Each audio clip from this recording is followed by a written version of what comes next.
Welcome back. Today in our Sunday Spotlight, spring may have just started, but believe it or not, it's already time to start thinking about summer jobs. Where could teenagers find work? Commissioner Dante Bartolomeo of the Connecticut Department of Labor is joining me this morning with some insight. Commissioner, thanks for being with us. My pleasure. It's always crazy to think about this in March, but gosh, now's the time for, if you have a teenager looking for a job this summer, now's the time to do it. And people might think of going down to the neighborhood store or talking to friends, but you want them to know that the State Department of Labor can help.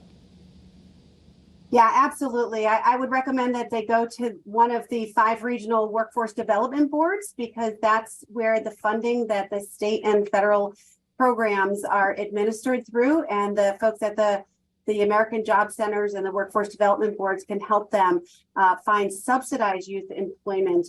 And this gives them an opportunity for not only jobs, but job readiness assistance, mentoring, potentially career development. So it's really fantastic for our youth. And it's not just summer, it's also year round. I was just going to say that. You stole my next question. You're good at this, Commissioner. Listen, the other thing that the department says is this is a win-win, right? It helps the employers. It helps the teens who get the job, whether it is summer or year round. Tell me about the experience and why it's important to let people know about this.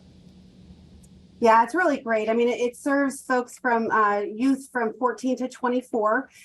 It allows for the employer to have subsidized employment training for youth, so there's not a risk as far as their part. It also gives them the opportunity to potentially start someone on a path towards a career, maybe even within their company. So they have an opportunity for free employment. The youth are subsidized.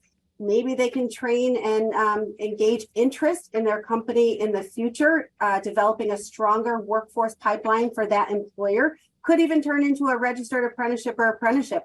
So the possibilities are endless, and the youth themselves benefit from not only earning a paycheck, but also some support services that can be provided along for job readiness assistance, career development, and some other wraparound supports. Tell us where the jobs are, whether it's through that program or others. If someone's watching this and saying, hey, Commissioner, I've got a 15-year-old, a 16-year-old, I want him to get into the workforce this summer, where should they be looking? Where's the need, and where can they fit in? Well, you know, one of the nice things about this program is that we assist youth in finding an appropriate job placement or work experience placement, whatever they're looking for. So they are in retail, you know, lifeguarding or scooping ice cream at an ice cream shop. They're in landscaping. They're all over. But we do have about 500 employers who have participated in the past. We hope that there's more, because there's usually a waiting list for this Connecticut Youth Employment Program.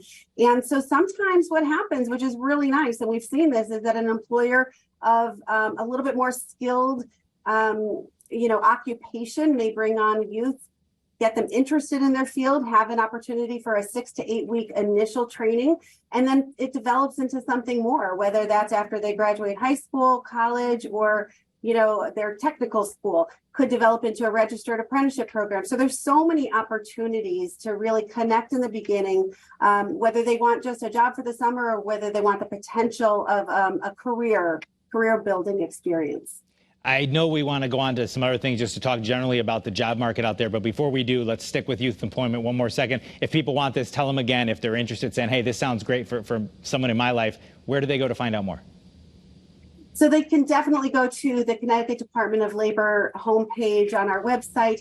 They can also go to one of the American Job Centers, and through which the workforce development boards are able to provide them assistance and enroll them in this program. So we have those in 5 different regions, all of which can be found on the Connecticut Department of Labor's homepage and website. And that, of course, is ct.gov/DOL. And like you said, it is for summer jobs, but it's really for year-round jobs, too. So people can check that out, see what opportunities are out there. While we have you, I want to talk to you just generally about the economy. I know, the numbers lag a little bit behind, as it takes time for reporting to come in. But the January numbers, were you hopeful about where things are with employment and with the economy and jobs created? What can you tell people as they sort of look out and try to assess where we are as a state economy? I think I would describe it as positive, strong, and steady, but not without caution that the rest of the things going on in the nation could certainly contribute to where we end up. We tend to be following national trends not necessarily exact numbers, but national trends. So, in January, we added 8,800 jobs. In February, we added 5,600 jobs. So right now, from all that we lost during the pandemic, we're actually 96.5% overall recovered, 99.3% in the private industry. So we are doing well. Our unemployment is at a very, very low rate of 4%, and it's been right around that for months now. We have historic lows as far as unemployment weekly benefit filers. And we also do need to just kind of caution that we keep hearing about a recession. There certainly could be effects from whether it's the war in Ukraine, whether it's the national kinds of trends, inflation, home prices, those kinds of things. But right now, we have yet to see that as far as our numbers. I know a lot of people were watching, especially the news over the last couple of weeks about some of the banking issues in other parts of the country and around the world. So people probably glad to hear that at least so far you're saying you're not seeing those in our numbers and having some good news to report. And of course, great news if you're a young person looking for a job, you can go on the Department of Labor website to get more information on that. Commissioner Dante Bartolomeo, thank you for being with us here on CT23. We'll have you back again. Thank you, Eric. And that is CT23 for this week. CBS Sunday Morning is coming up next. Have a great rest of your weekend. We'll meet you back here in Studio A next Sunday morning.